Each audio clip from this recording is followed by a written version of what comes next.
All right, so please join me in welcoming Don Word and talking about Miami Marine Stadium. Uh, Thank you very much. Thanks very much, Daniel. This is my wife, Nina, doing her band on White Combo. That's the price that I cannot walk and chew up at the same time. She's going to jump the slides. Daniel, I first want to thank you and MDPL because you guys have really given us a life. In 1987, I visited my dad in Boynton Beach, Florida. Heard there was an Art Deco district. Came down to Miami Beach, took a tour at MDPL. After the tour, I went to a phone booth. They had them at that time. Called up a real estate agent, said, show me a condo in an Art Deco building in the water. 6 days later, they did. Put a deposit on it. I went back to my dad and said, guess what, Dad? I'm buying a condo in Miami Beach. To which he said, you're crazy. We got married 6 years later. We've been down really ever since. So thank you. It's been thrilling for us to enjoy this. So Nina and I are preservationists, and we actually take Forrest Gump approach to preservation. Things seem to come up, and we go down a path. And because life was a box of chocolates, things happen. And that was certainly the case here with the Marine Stadium. This is a personal thing for the both of us. His story is very Forrest Gumpian. 15 and a half years ago, we got an invitation in the mail for a lecture called Preserving the Modern, and there was an image of a sketch of the Marine Stadium on it. And I said to Nina, stadium, I wonder what's going on with that thing. I was vaguely aware of it. She said, well, why don't you find out? So I called up the city to see. It was sort of in this limbo, and I mentioned that to me, and she said, well, why don't you do something about it? So we went to the Dade Heritage Trust, which is the county-wide preservation organization. We went to their board and said, this thing needs a kickstart. We had to form a little group. And 2 weeks later, we had a meeting. Now, in Miami, when you have a preservation meeting, 5 people show up, and it's the same 5 preservationists. I walked into a room, there were 20 people there, I didn't know any of them. I knew at that point, this is something different. And it's been a wild sleigh ride ever since. First, I want to see a show of hands. Who here has ever heard or knows anything about Miami Marine Stadium? Some. This is going to be fun because a lot of you don't. For us, Marine Stadium is the trifecta of all preservation projects. The architecture gives it the wow, the history gives it its soul. It's the future that we're really excited about. If it were a movie, it would really be the great American movie, Success, Failure, and Redemption. You talk to people who visited the stadium, they'll say it's magical. Your eyes will open up. So settle back for the next 15 minutes. I'm going to tell you about the coolest building in the hottest city around. Next, you're cute, dear. Well, we're going to start with the architecture, because this building is admired by architecture firms from around the world. By the time we're finished, I fully expect it to be on the same level as the Sydney Opera House, a building that signifies its city. So what is it that makes it so special? Well, to answer that question, I'm going to have to give you a 30-second lecture on modern architecture. In the 20th century, architecture changed more in that 100-year period than it did over 5,000 years. Why? First, emphasis on new building materials, concrete, glass, and steel, and this idea that form follows function, less is more, no ornamentation whatsoever. There was an architect in the 1920s called Le Corbusier. He didn't much build buildings, but he poured concrete into wooden molds, creating very interesting shapes. He was followed by an Italian architect named Luigi Nervi, a Mexican architect named Felix Candela, and a Finnish architect named Eero Saarinen, who continued this tradition of thin shell, poured-in-place concrete. And in the 1930s, 40s, and 50s, there were a series of sports stadiums built in Europe and Latin America, and this building comes from that tradition. Next. The stadium was designed in 1962 by Hilario Candela, a young immigrant architect from Cuba. This was his first building. Hilario symbolizes what Miami is really all about. He graduated from the University of Havana and Georgia Tech. Next. Well, the thing that most people look at when they look at the Marine Stadium is its roof. In mid-century architecture, you have what's called a cantilever. A cantilever is an overhang. That's what makes these buildings look so sleek and smooth. Well, look at the side profile. That cantilever is 58 feet wide. It's more like a pair of alligator's jaws. Not only is the cantilever wide, but it's long, because when it was built, the Marine Stadium at 326 feet was the longest span of cantilevered concrete in the world. Next. Not only is it wide and long, but it's complicated, because the roof is actually a double-sided row of hyperbolic paraboloids. Now, if you want to know what a hyperbolic paraboloid is, go to Wikipedia, and your eyes will glaze over after the second sentence. Here's all you need to know. Take a piece of paper, put your thumb in the middle of it. It creates a shape that has straight edges and round edges. That is a hyperbolic paraboloid. Next. Well, buildings get built for different reasons, and the Marine Stadium got built for a very peculiar one. In the 1950s and 60s, Miami was the center of boat racing, but there was a problem. Because when the boat racers raced in Biscayne Bay, they would bump into coconuts. And if you're going 100 miles an hour in a very thin-shelled boat, bad things can happen. So Mel Reese, who was the city manager at the time, was described to me by the mayor, Maurice Foray, as a, quote, benevolent military dictator of a Caribbean island nation, came up with the somewhat crackpot idea to build the stadium to watch boat racing because it was going to attract tourists. But in order to do the stadium, you needed to build the boat racing course. Next. So, the city of Miami bridged out on Virginia Key, which is on the way to Key Biscayne. It's about 3 miles from downtown, out of a mangrove swamp, a boat racing course. And you see it there. It's in the shape of an elongated oval, 6,000 feet long by 1,200 feet wide. That island off to the left is a signal for 3 different boat racing courses. You can fit a central park inside. It's the length of the Washington Mall. If you think that shape is vaguely familiar to you, you're right. Next. Because it's modeled directly on the Circus Maximus in Rome. This is not the Colosseum. It's the Circus Maximus. It's where Ben-Hur raced the chariots. It still exists. The only difference is that our aquatic Circus Maximus is actually 4 times larger than the original one. Next. Well, real unsung heroes of the story are the engineer and the builders. The first design for this building was actually done by an engineer named Jack Meyer. He was from North Carolina, worked for a firm named Dignam. Eventually, the city hired the architect, Hilario Candela, to work with him. And Jack and Hilario were really the odd couple. Jack was a straight-laced engineer. Hilario was the artiste from Havana, and Hilario drove Jack crazy.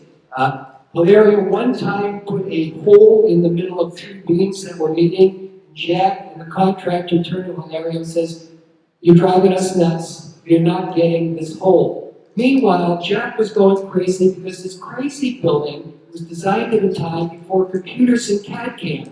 The roof has 5 different grades of concrete in it, from coarse to fine, and Jack had to guess which way to go. He had nightmares about this building. Next. The other unsung heroes here were the workmen. According to Jack, they were the best workmen in the city. Jack said that on a Friday afternoon, they showed up at his office with a 40-foot-long roll of butcher paper, trying to figure out where all those metal, that's the rebar, should be laid. They really cared about that building.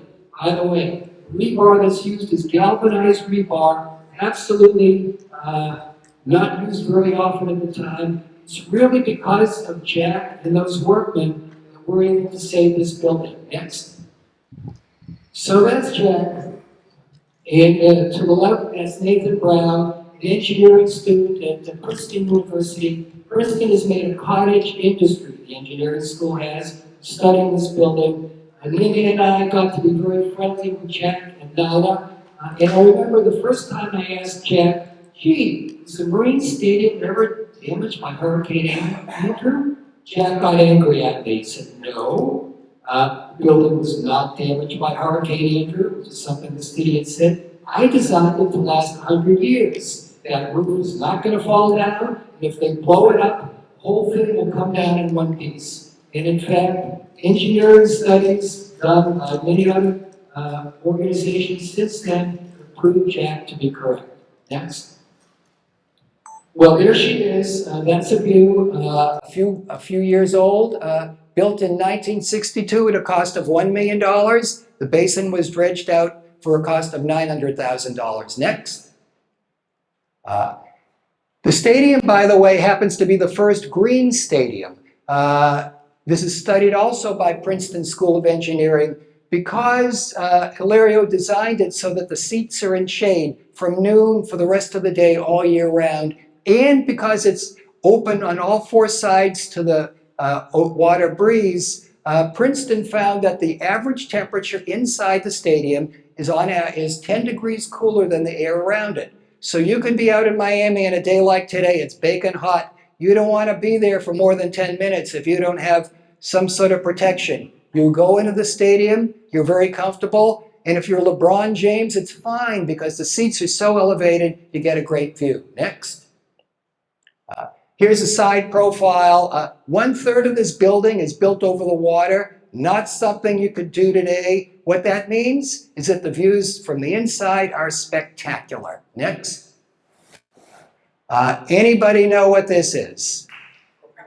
We got a few. Yes, this is a Tropicana nightclub.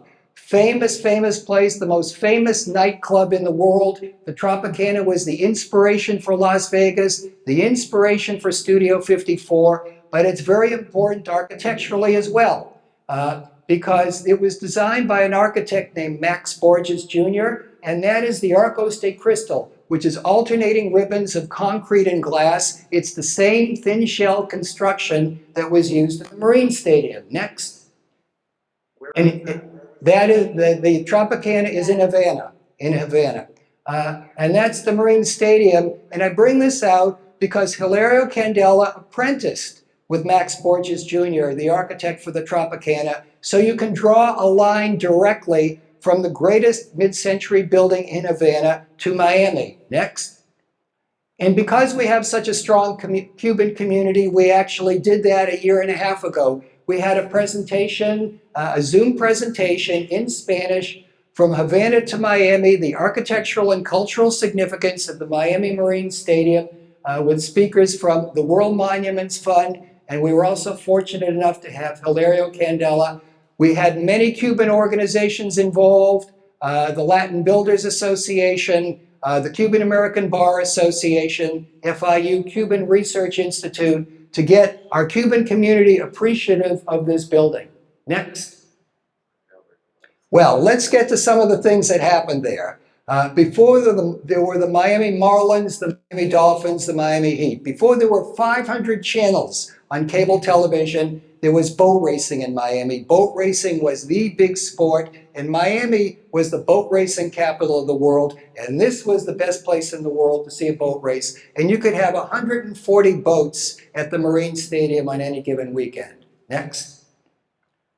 Well, a boat race could last for 5 laps. It could also last for 9 hours. This is the Mike Gordon 25, a very well-known race, and this is what's called a modified Le Mans start. All of the boats are lined up at the bottom of that basin. They're actually all plugged in to batteries on shores. So the flag goes down, the gun goes off, people on the shore unplug the batteries, and the boats race away. Next. That is a view, by the way, of Miami today. And if you saw back, this is even old. The skyline has really grown up. Next. Well, there are 15 different classes of race boats, not just one. There are outboards, there are inboards, there are stock boats, there are modified boats.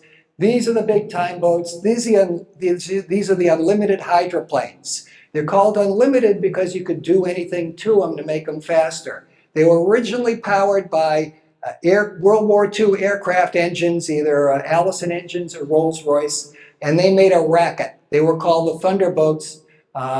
They are now powered by jet turbines, the same turbines that are used in the Chinook helicopters that were in the Vietnam War. They go about 200 miles an hour. Next. Boat racing was and continues to be a very dangerous sport.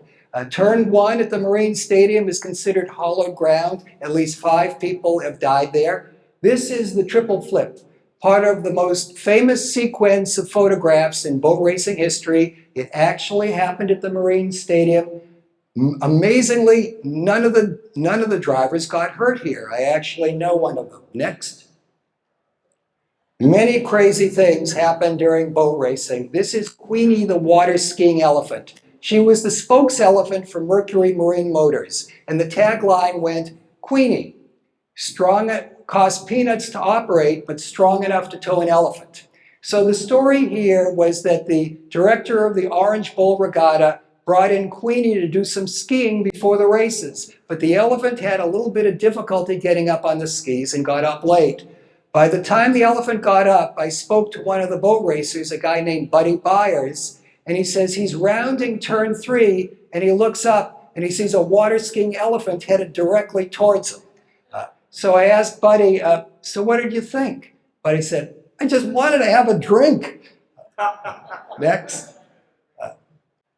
Well, to race in these boats, you had to be a little bit crazy, you had to be a pirate, you had to be a risk taker. And this is another Buddy. This is, I don't know, George Washington on the Marine Stadium Basin or something. This is Buddy Plumo to the left, the president of Yes Bank, and that's his boat, E9, Second Mortgage. He wasn't a really good boat racer, but he was a showman. And what he used to do was he used to race very close to the Marine Stadium because these E-boats kicked up a huge wake. And people would hold on to the railings and wait to get soaked every time he went around and around. Next. Well, boat racing was popular, but it wasn't enough to sustain this place. So Mel Reese, remember him, came up with another one of his nutty ideas, and he got a barge and it became the floating stage. First you had the Florida Philharmonic, then you had Mitch Miller, Marvin Hamlish, all kinds of jazz concerts, Cab Calloway, Benny Goodman, then rock groups, Queen played here, The Who, Steppenwolf. I've heard so many stories. Next. And basically, the floating stage would be surrounded by boats, and the people in the boats would look at the people in the stands, and the people in the stands would look at the people in the boats, and there'd be people that would swim right up to the stage, and they'd be there on inner tubes and surfboards. And the best story I ever heard was that one day Dave Brubeck and his sons were playing there, and there was a woman who was in a bathing suit, and she was hanging onto the stage, and she kept trying to climb up. Every time she did, the crowd went wild. Brubeck thought that the crowd was applauding for him.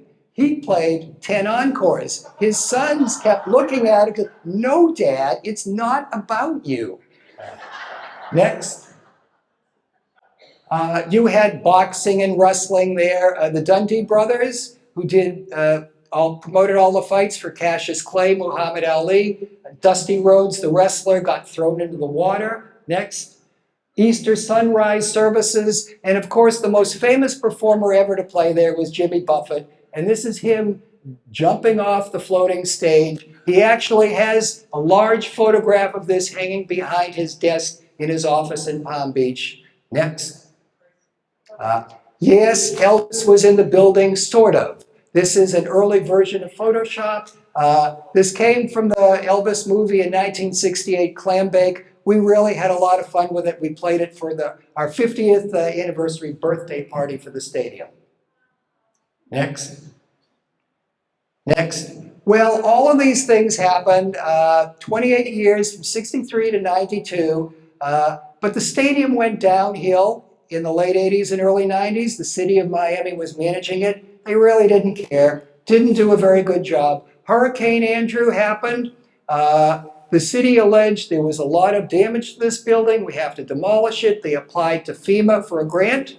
The city got the grant. At that point, an insurance company who would have been on the hook for some of the demolition costs says, we're not so sure. They hired an engineering firm. The engineering firm said, there's nothing wrong with this building, but the city was so done with it, they so much wanted to do something else with the site, it just sat there. And it sat there ever since 1992. So I'm going to show you what it looks like today. Even these images are a little outdated. Next. The seats are shot, the railings are shot, the building is decaying. Next.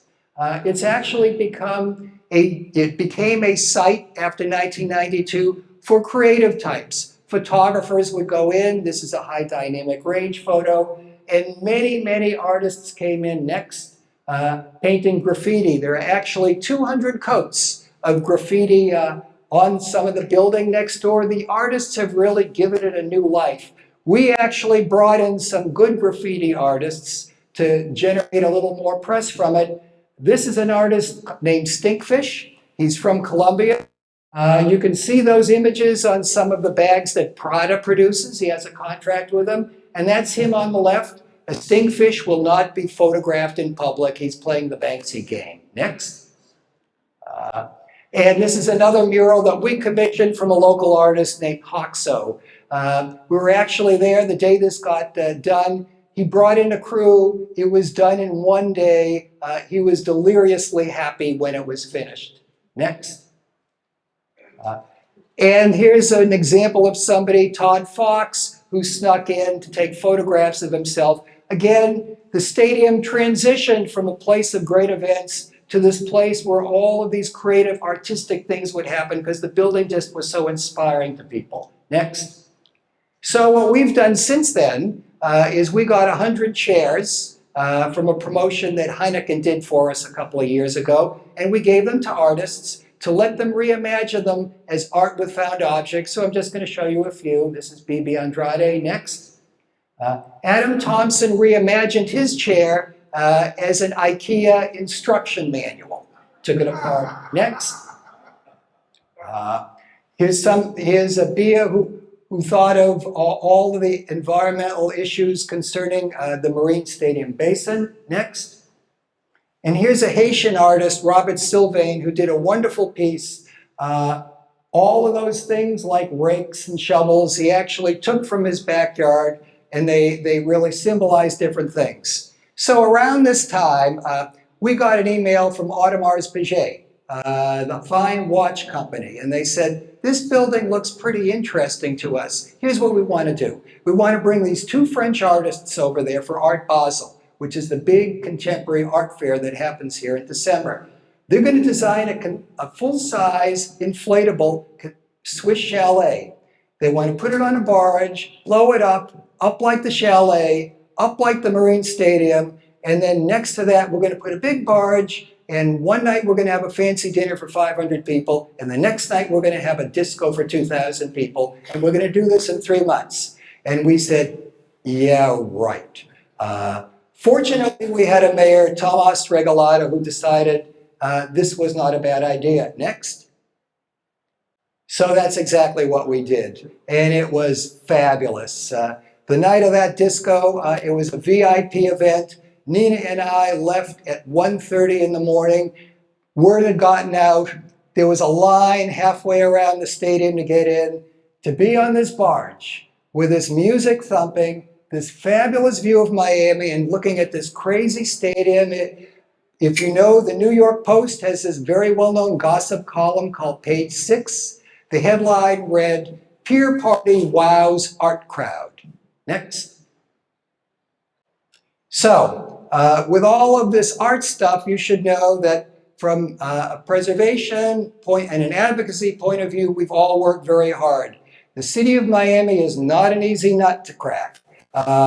Because there had been, when we started in 2008, there had been a strong desire to tear down this useless building.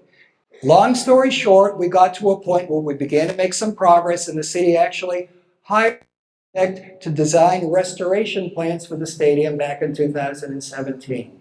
Next. Next.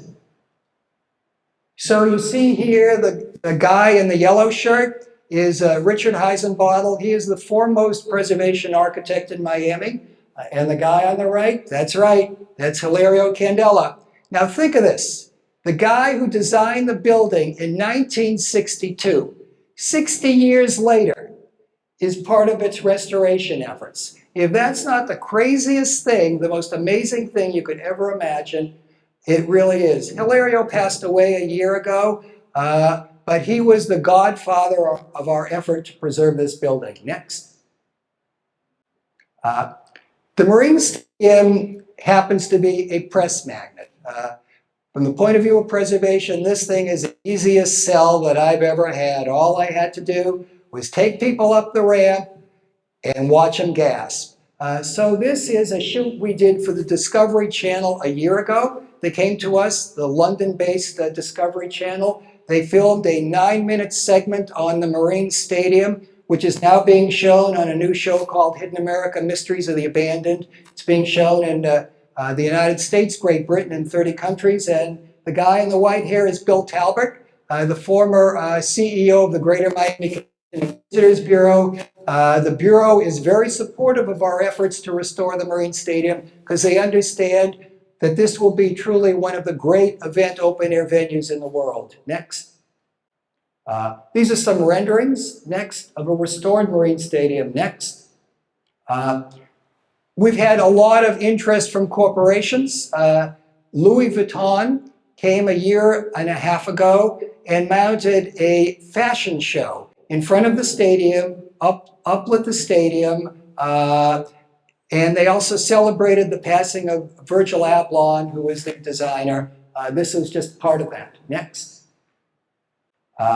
So the interesting thing is this is all part of the redesign for the stadium. These were renderings that were done really by Richard Heisenbottle's office. You see the stadium, you see the floating stage. Next. And that's the original stadium. So what's interesting about this is that was there, happens to be there now, and it's actually very nice. We're able to thread the envelope between restoring this building in a good fashion, but it still works for 20th century entertainment techniques. By the way, you should know this building is on the National Register of Historic Places. It's been designated historic by the city of Miami. It's been named on the watch list of the World Monuments Fund, and it's been declared a national treasure for the National Trust of Historic Preservation. Next. So I want to tell you a little about a similar building because this really has sort of an interesting tale. This is the Miami Beach Bandshell, which is located in the northern part of Miami Beach. We're on 1st Street. The bandshell is on 73rd Street. Imagine it as a mid-century take on a Greek or Roman amphitheater. It was designed by Norman Giller, very famous mid-century architect who did a lot of buildings down here. He's actually well known as probably the inventor of the two-story motel, which is one of the most prevalent building styles of the 20th century. It's all based on circles. Next. This is the building today. I wanted to get involved with this because the key right now is the feasibility of the Marine Stadium. That means facilities management. There is a not-for-profit organization called the Rhythm Foundation. The Rhythm Foundation operates the Miami Beach Bandshell. So I got on the board of the Rhythm Foundation about 4 years ago, and I understand a lot better now the nuts and bolts of managing facilities. That's actually been my main take on this. And the stadium has this has an interesting parallel to the stadium.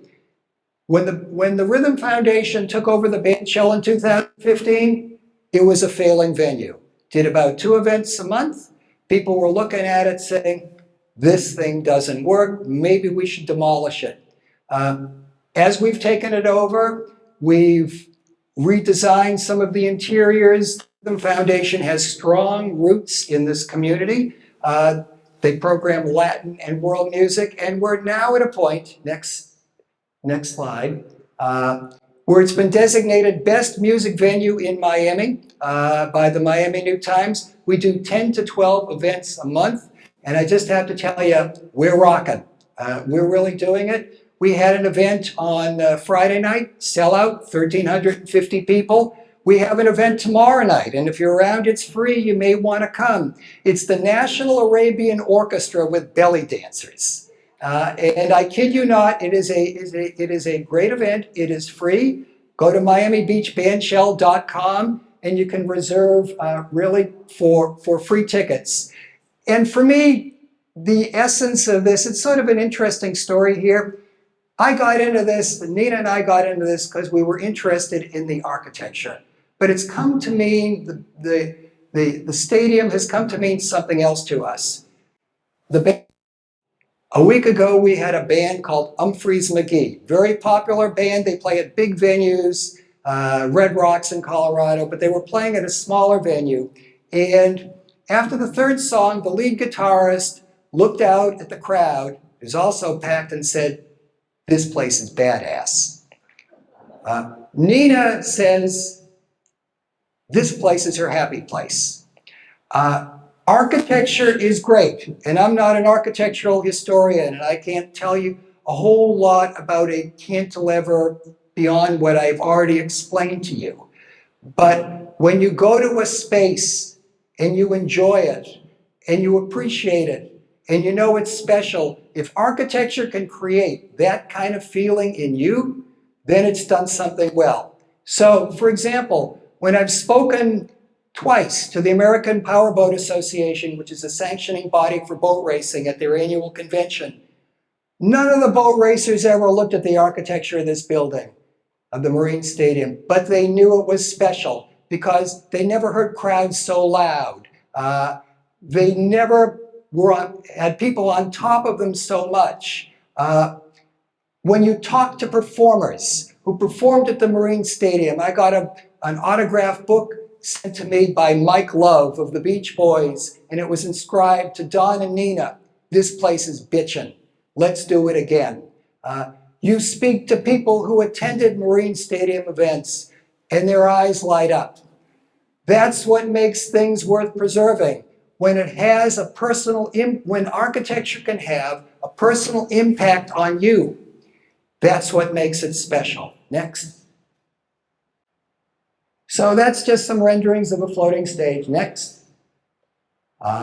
Next.